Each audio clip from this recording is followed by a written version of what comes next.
Alright, good morning once again. This is the Morning Drift. My name is Brian Anwai, and here, this segment here, talking about Choice 2022, what is shaping this coming election. Now, my guest in studio is Newton Khamasi, who is the spokesperson Democratic Party, here to just help me look at what happened yesterday when it comes to the presidential debate 2022. That was the last one. We had the gubernatorial debate, that is Nairobi, the deputy presidential debate last week, and now we've had the presidential debate yesterday, and we just want to make sense of it. What exactly did we take from that? Was it fruitful?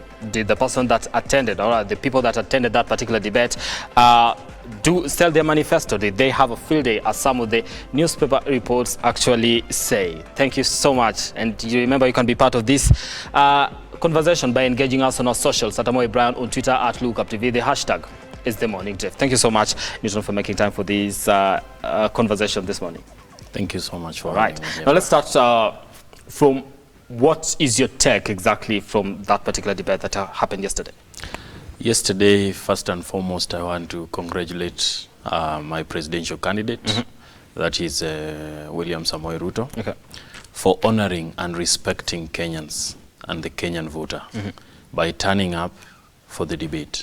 That was a show of brilliance, that was a show of commitment, that was a show of patriotism, and that was a show of commitment to the call, to the clarion call of putting the country first before self. All right. Yes. You also have to congratulate Kiage, who also did appear, because it was just exactly. Yes. That was a show of patriotism to the country and respect to the people of this country. All right. Now, so what does this speak then to those who did not appear? We have Raila Odinga, who did not appear for the debate, and also Wajakoya, who came and said, if I'm not going to be put on the same podium, or platform rather, to debate William Ruto and Raila Odinga or every other candidate that is running this election, then I'm not going to attend. So he showed up and went away a few minutes later. Brian, if I can just refresh your mind, is simple. One, this debate was organized not by Kenya Kwanza or Azimio, but by the Media Council of Kenya, incorporating all the media houses. And it was a platform where it was giving an opportunity for every candidate who wanted this job. And as you know, in any interview, whoever doesn't show up doesn't deserve the job. First and foremost, those who did not show up automatically disqualify themselves from the contest of leading this country. And the job at stake here calls for patriotism. If you cannot turn up for a debate, will you turn up for this country when they need you? You will not. And honestly speaking, whatever happened yesterday, we saw the brilliance of the two presidential candidates and the cowardice of the other two, who are chest thumping, who think that this world is about them, this country is about them, this presidency is about them. It is not about an individual, it is about a country. And if you want to get this job of presidency, you have to show up ready and prepared to answer questions that are posed towards you. All right, now something else that I just want to look at, probably if we go back in time, whereby the Deputy President William Ruto in 2017 did not appear for the debate, and if you're arguing and say probably you let the country down and that's a show of not patriotism, but this time round he did show up. So what then of the past events that he did not show up? Do we have to in reference to that, Brian, my comments are very simple, and I'm disturbed because many people are looking at that thing with a lot of ignorance. If you look back in 2017, the president, that is then Uhuru Muigai Kenyatta, skipped the debate. The repercussions for that action were so tremendous, not only to him, but to a country. Remember very well, in 2017, when Uhuru Muigai Kenyatta skipped the debate, he lost trust with the Kenyan people. That is something that needs to go deep in people's minds. The moment Uhuru Kenyatta skipped the debate, it made him lose trust. He was not able to garner the 50+1 vote when it came to the general election, 2017. What happened? His election was nullified by then Chief Justice Maraga and the Supreme Court. The nullification I thought was because of some of the technicalities in the Yes, IDC. technicalities. But again, the technicalities arose because, one, there was no clear winner, right? And you see, it is just a simple analysis. Back in 2017, if I can just refresh your mind again, is simple.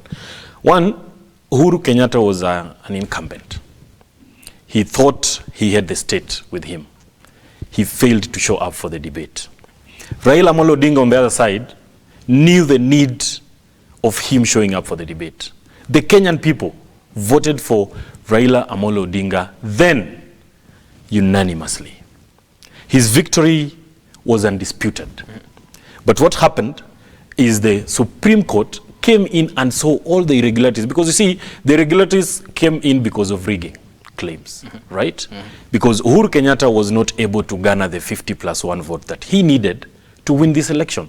Therefore, the state resulted into rigging him in, of which they failed terribly.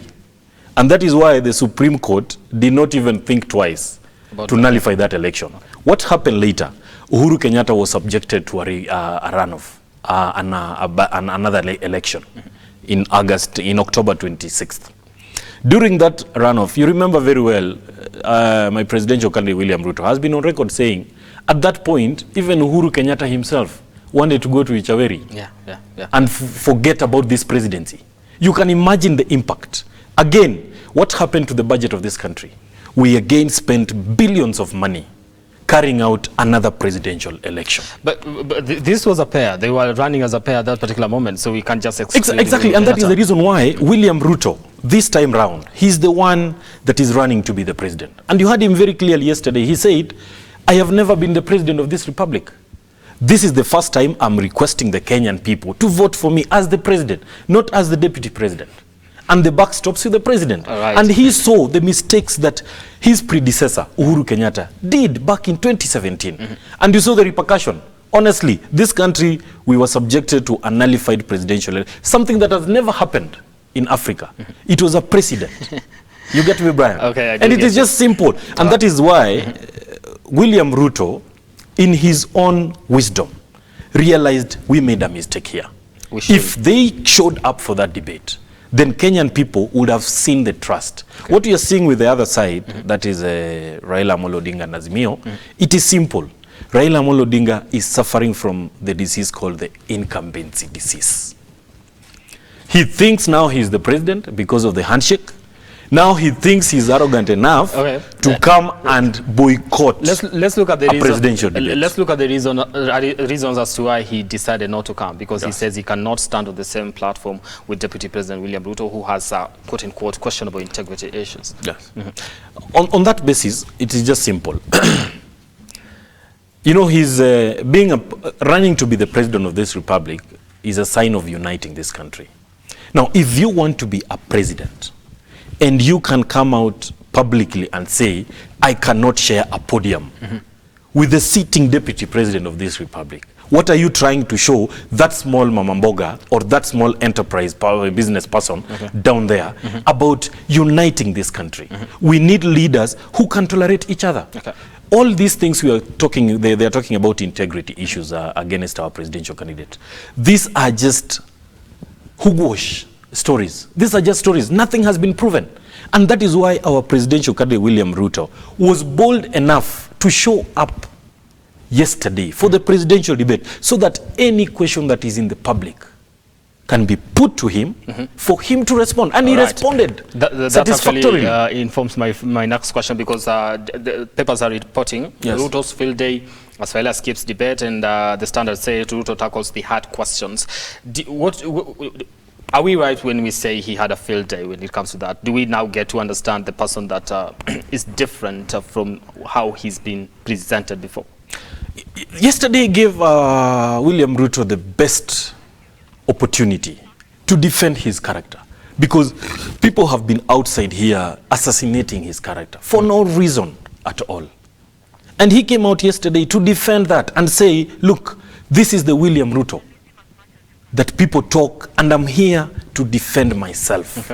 He presented himself to the public for scrutiny. The other side failed to show up because of fear of scrutiny. There are a lot of things that have gone wrong since the handshake happened. There are a lot of things that have gone in a bad direction. And Raila Amolo Odinga feared to come to be accountable to the Kenyan voter.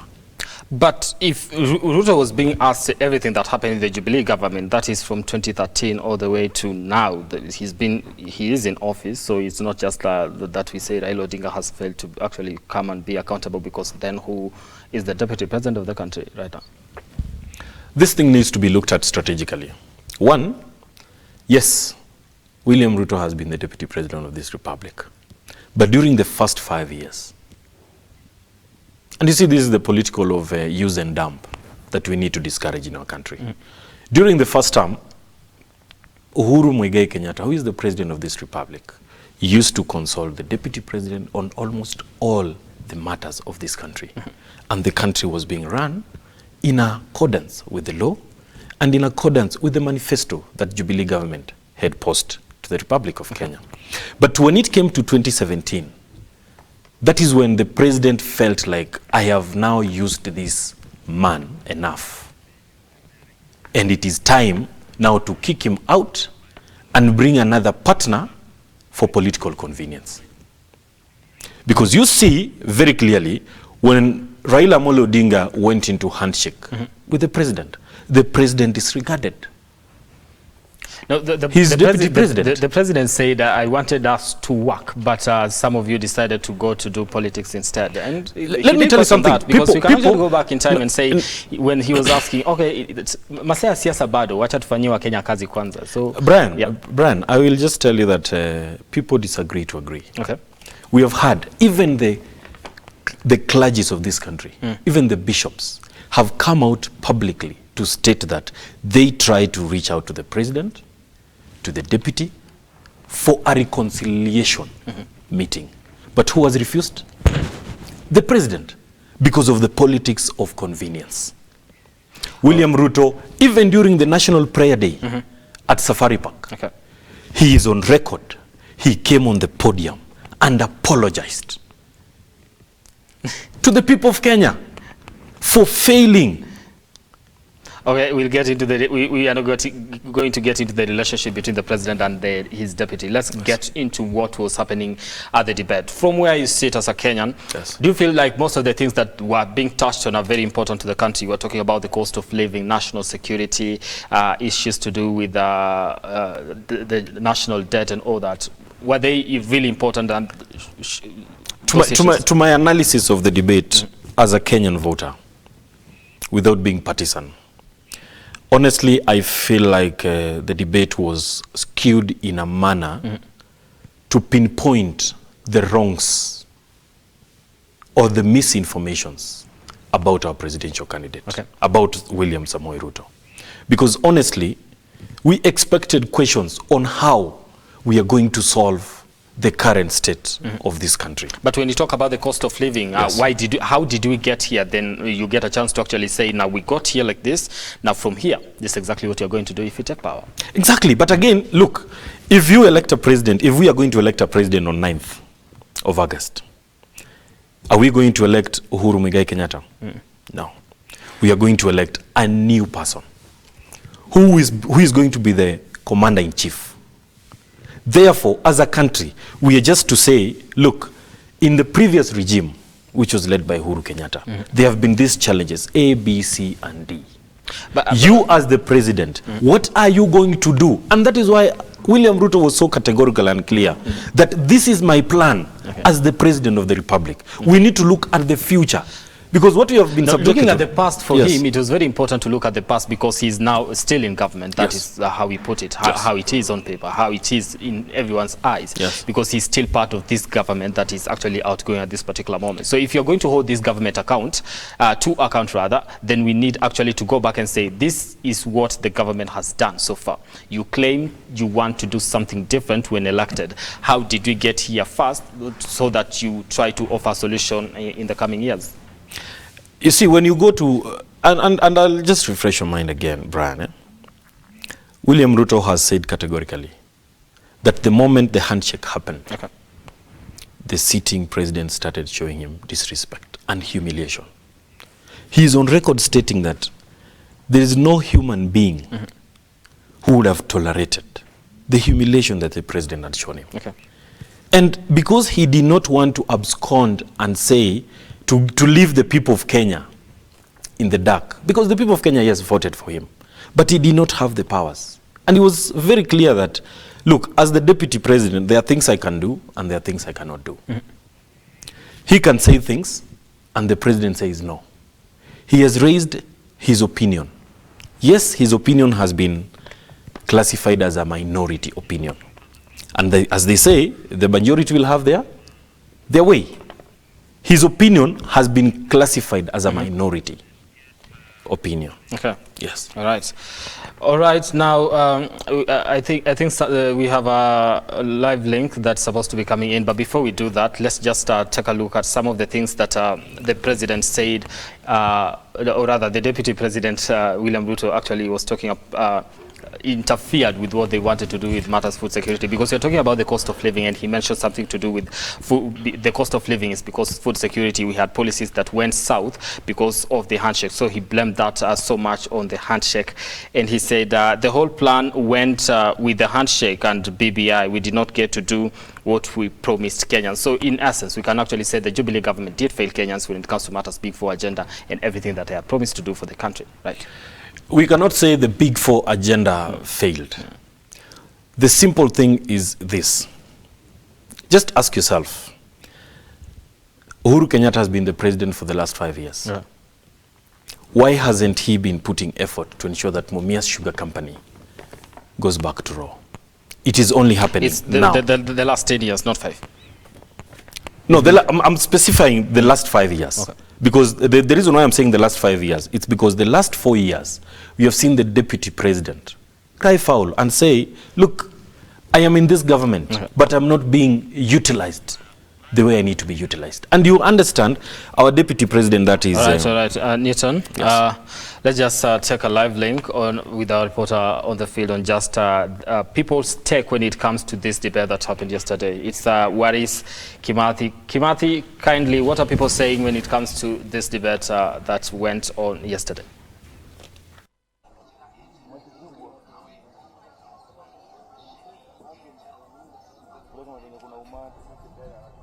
Good morning to you, Brian.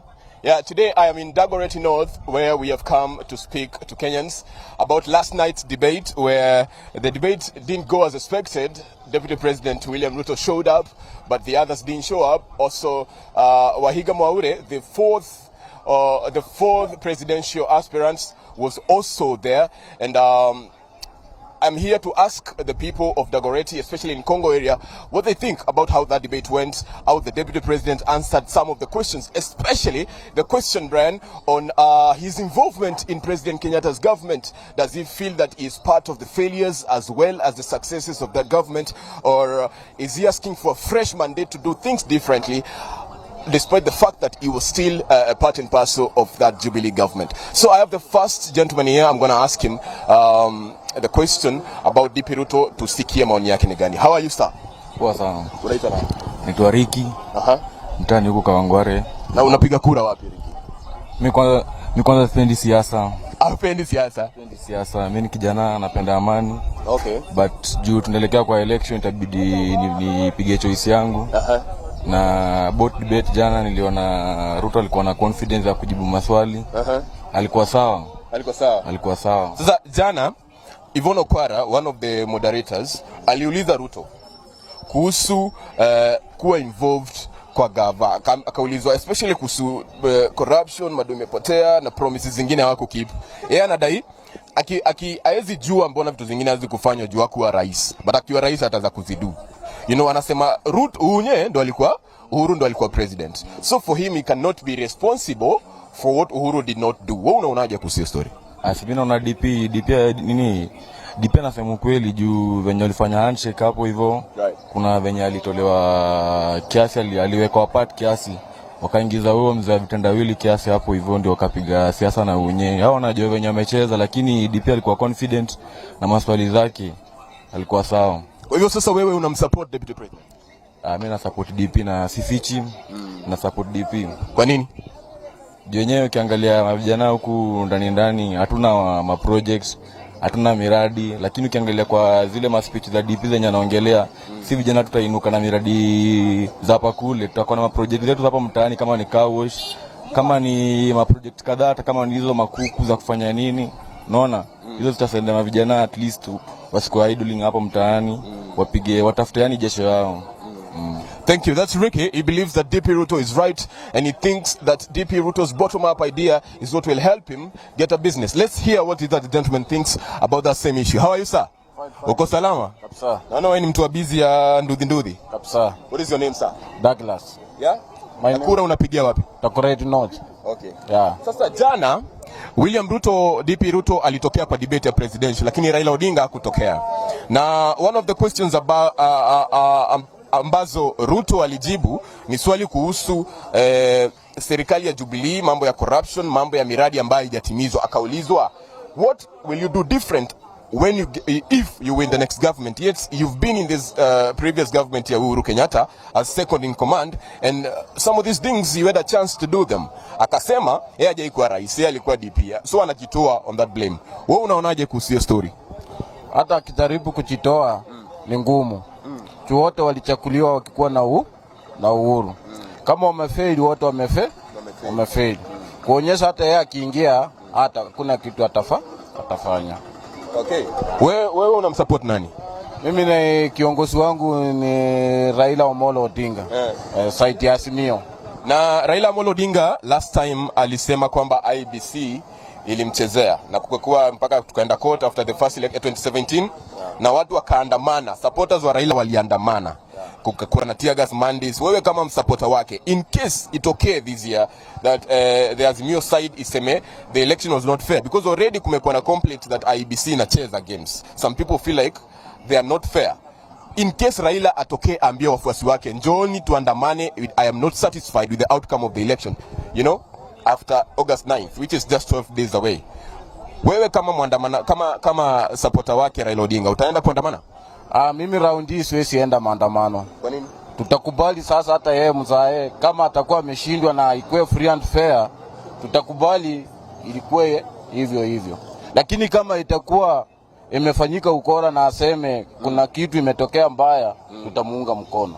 Lakini ikikuwa free and fair, na round hata kabla nikumaliza kusema round hakuna ukora. Round ni sure bet tutaingia. Sure bet kwamba Raila Odinga atashinda. Tutashinda. Kwa nini unasema ni sure bet? Ni kitu yenye iko. Hata ukiangalia maono ya watu, tutashinda. Na uone kama yeye kukosa kuhudhuria ile debate ya jana usiku itaadhiri kura yake. Hiyo haina shida. Hata 2017 alikuwa peke yake kwa debate, Uhuru hakuingia. Okay. Na lakini Uhuru si alishinda. So unaona debate haileti. Hiyo haina shida. Sisi tuko kwa raia, tutapewa kura na tutashinda. All right, Brian, this gentleman here seems to believe that the debate won't make much difference in terms of the votes, but he also insists, as a supporter of Raila Odinga, that if it comes to going to the streets again, to the tear gas mandis, and to demonstrations and the boycotts of corporations that we saw, he's not doing it again. And that is if Odinga doesn't win. But now, again, on the debate, he says William Ruto is just lying about saying he'll do things better than he did when he was deputy president in this outgoing regime. Let's hear what that gentleman think about the same issue. How are you, sir? I'm fine, thank you. And what is your name? My name is Francis Chengui Obiero. Okay. Yeah. And where do you vote, Mr. Obiero? I'm voting in this Dagoretti North. All right. Yeah, my station is at Hope. And who is your preferred presidential candidate? My preferred presidential candidate is Raila Amolo Odinga. Yes. All right. So last night, Odinga didn't show up for the debate, but Ruto, his main competitor, did. So there was a gentleman also who is called Mwaure. He showed up earlier, but Ruto's debate was one that was most anticipated. And one of the questions that were raised by the panelists, Eric Latif and Yvonne Okwara of Citizen TV, was the question on Ruto saying he'll do things, in making promises. And these guys wanted to know, if you've been deputy president for 10 years, some of these things you could have done them. But then Ruto's argument was I was not president. In fact, he goes ahead to say that in the second term of President Kenyatta, he was pushed out of government by the handshake. So he says he'll do these things because he could not do them when he was DP. Yeah? Yes. Did you see that debate, sir? I saw it. What do you think about the debate overall, or specifically on the issue of... What about the first term? The first term, Ruto promised us a lot of things. There was a question of laptops. He promised us there was nothing which was done. He promised us about the Kulana Kulalu. Kulana Kulalu was promised us within the first 5 years. What did he do? Totally nothing. These are just promises he's promising us. He's telling us he has put aside 50 million. He has put aside 10 million. Amekaa na kina nani hawa kaeka aside that money. Do you believe he's lying? He's lying. That is a total lie. Where has he got that money to put aside? There is no money. There is no money in the treasury. He has not even sat with anybody, even one person, even one single person in a committee to put aside money. He has told us that he's a hustler. How comes he's a hustler? Somebody flying all over the choppers. He has told us that his government is going to consist of hustlers. I'm trying to look into all the people, Akina Mudavadi, Akina Waitangula, who is a hustler there. There is not even one boda. He would have taken Mama Mboga, one of the Mama Mbogas, one of the pikipiki, wale mkubwa mmoja wa pikipiki, akue pale, angekuwa as a symbol of hustlers. There is no any hustler there. All right. And what appeals to you about Raila Odinga's manifesto and his vision as a presidential candidate? Raila Odinga has been fighting corruption since time immemorial. Raila Odinga has been talking about the scandals all in Kenya since he has been in opposition. So this is a man who can tackle corruption. Despite the fact that he has taken a mother, and a mother who is an iron lady, a mother who doesn't want to joke. Those are people who are going to work in Kenya, and they're going to make the economy of Kenya to grow. Ruto is after wealth. Ruto, there's a time he was told that yeye ni mtoto wa nani, the father is not known. So when he comes in power, he's going to try so much, very hard, to get a lot of wealth so that he can be like the Uhuru family. So Ruto is taking us nowhere, totally nowhere. That's what you have to say, sir. That is what I have to say. And what if Raila doesn't win? Will you join the streets to demonstrate? No. Nowadays we are civilized. I don't have time to go to the street to fight or to do nothing. No, I've got my work to do. Even if Ruto wins, even if Raila wins, let not bring food on my table. So whoever wins, let him win. But what I beg is that IBC should carry out elections that are free and fair. Although we have begun seeing some things in IBC which are not good. There are some information that are coming out from IBC. There are some things we are seeing from IBC which are not good. That may make the election not to be free and fair. But to me, as a person, I'll not go to the street. I've got my work to do. I'll go and vote and then come back to my work. But I'll never carry a stone. Neither will I hit my brother or fight anybody. So you don't foresee or encourage any crashes? I don't encourage my brothers. We are hustlers. Why should we fight? Ruto and Raila, they are not fighting. Why me and my brother or Boda to fight? There is no need for us to fight. There is no need completely. Thank you, sir. All right, Brian. Wednesday morning in Kawangware in Congo, Dagoretti North, and that is some of the views of the residents who saw the debate last night, and many of them seem to be of the opinion and mood that the William Ruto and Raila Odinga are just politicians who are pushing for a career, and that the politics this time is going to be different because they say no one is going out to fight for any politician, yet some seem very skeptical about some of the promises being made by some of these candidates, Brian. And that's all we had today on the Morning Drift. I'm Waris Timothy. All right, now thank you so much, Waris Kimathi there in Dagoretti, just getting the views of Kenyans in regards to that debate that happened yesterday. Now, Newton, man, what do you make of that? It seems that this debate, whether Raila Odinga did attend, some people had already, made up their mind that they're going to vote for him whether he attends or not. So did it change much? Because in most cases, the debate is supposed to help those people who are undecided or try to sway voters and come to your side if you're going to articulate your issues well. But that seems not to have been the case, depending on just based on what we've just heard from some of the people that Kimathi has spoken to. A straight-thinking Kenyan, if he was watching or she was watching yesterday's presidential debate, I can tell you without an iota of doubt that any undecided vote that was outside there, they are going to unanimously vote for William Samoei Ruto.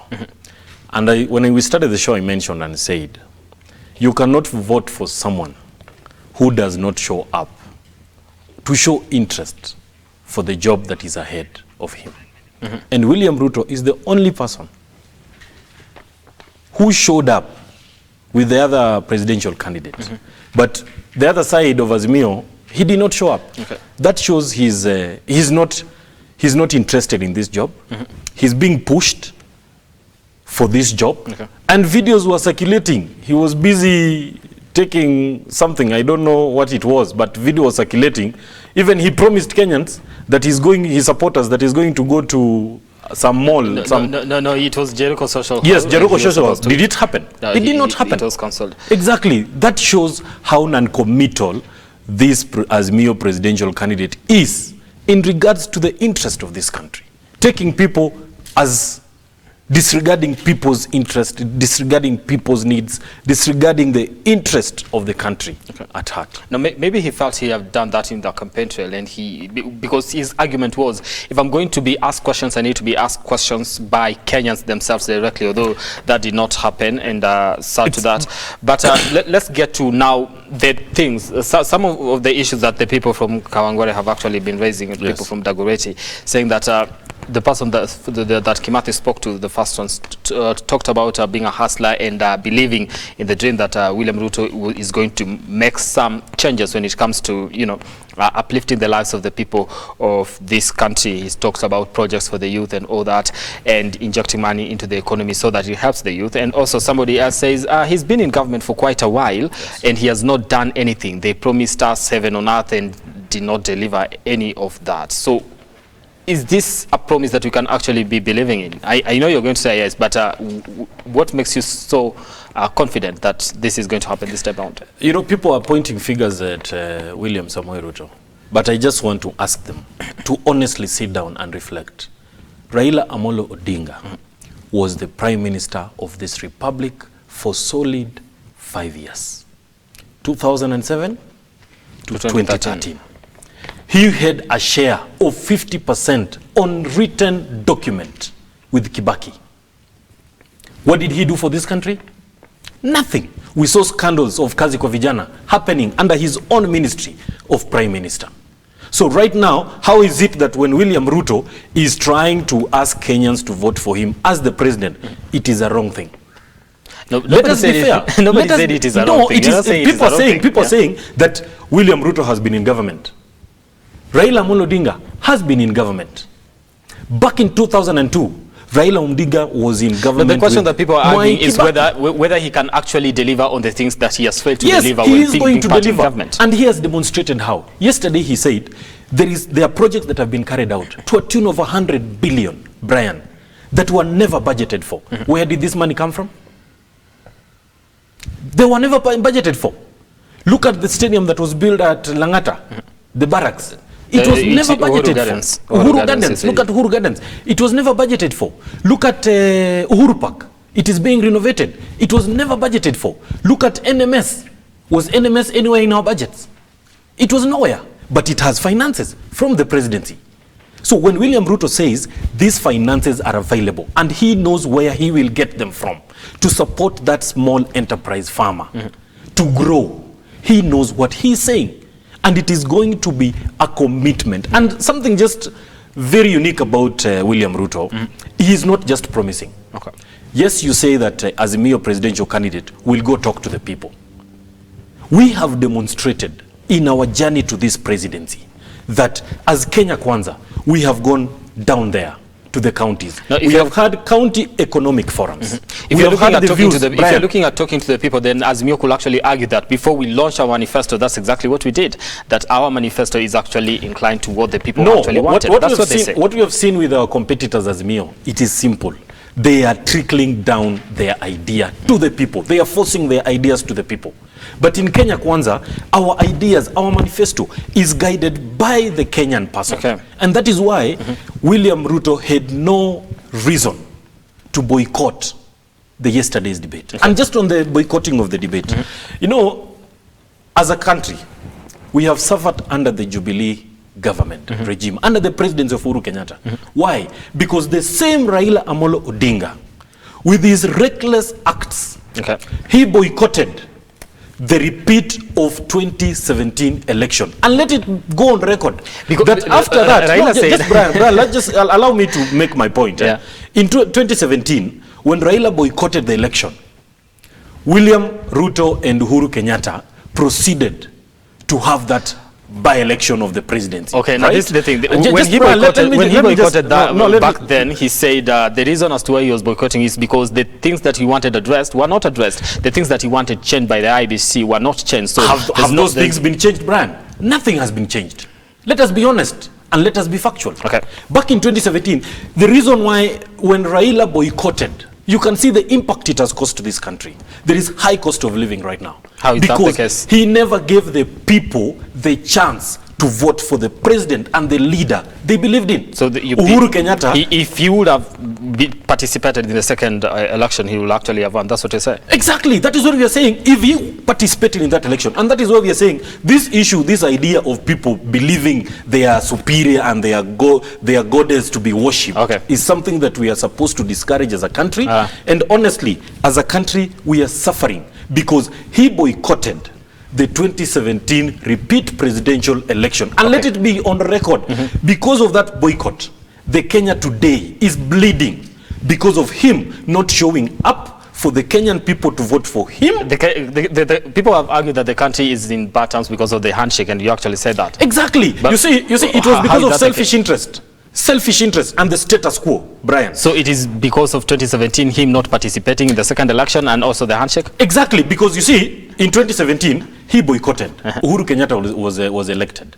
He was declared the winner. Was he sworn in as the president? Yes, he was. He was sworn in as the president. He has served this country for 5 solid years. When Raila boycotted, what changed? Nothing. What happened is Raila disregarded the supporters that he had.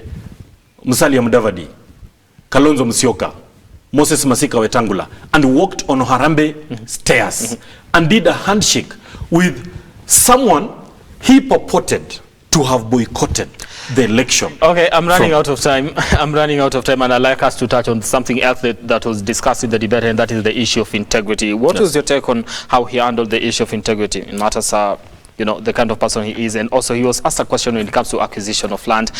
Several, they mentioned I think 3, but he also just tackled the one he said that he was actually duped when it comes to that.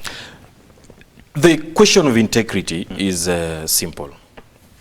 You see, in this country we live in, if you're on the wrong side of the political and ruling regime, then you have no integrity. We have seen Mike Mbuvi Sonko, who was impeached because of integrity issues. Even the Supreme Court agreed with that impeachment. But what did we see? Because he went and did a handshake with Raila Amolo Odinga, he becomes clean. Because he went and did a handshake with Martha Karua, he becomes clean. And yesterday, William Samoei Ruto was very clear. Let's just revisit the issue of Sonko, because I think we are getting it wrong, because the High Court actually decided that he was to be on the ballot because he still had a case at the Supreme Court. And the Supreme Court gave their verdict.